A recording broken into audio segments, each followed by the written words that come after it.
আমি একটা কোণায় দাঁড়িয়ে দেখছিলাম দুটি ছেলে গেরুয়া বসন করে মন্দিরের সিঁড়ি মুছছিল। এত মন দিয়ে আমি কাউকে সিঁড়ি মুছতে দেখিনি। এত ভালোবাসা দিয়ে আমি কাউকে ধুলো তুলতে দেখিনি। সিঁড়ি নয়, যেন জননীর ত্বক থেকে ধুলো তুলছিল।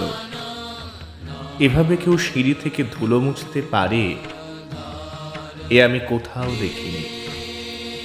স্থিতপ্রজ্ঞ মহারাজকে জিজ্ঞাসা করলাম, এই ছেলে দুটি কে?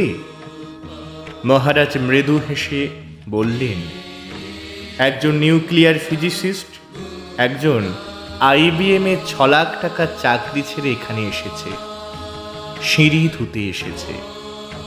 যে সিঁড়ি দিয়ে মানুষ ওপরে ওঠে তা যেন পরিষ্কার হয়। মহারাজ চলে গেছেন। সন্ধ্যা নেমে আসছে গঙ্গায়, আমার ভেতরেও নামছে সন্ধ্যা। সারা পৃথিবীতে এত সিঁড়ি, সিঁড়িতে সিঁড়িতে এত দাগ, এত ক্রোধ, এত অপমান। আরতি শুরুর আগে মনে হলো, যে সিঁড়ি মুছতে পারে না সে কোনোদিন মানুষের চোখের জল মুছতে পারবে না।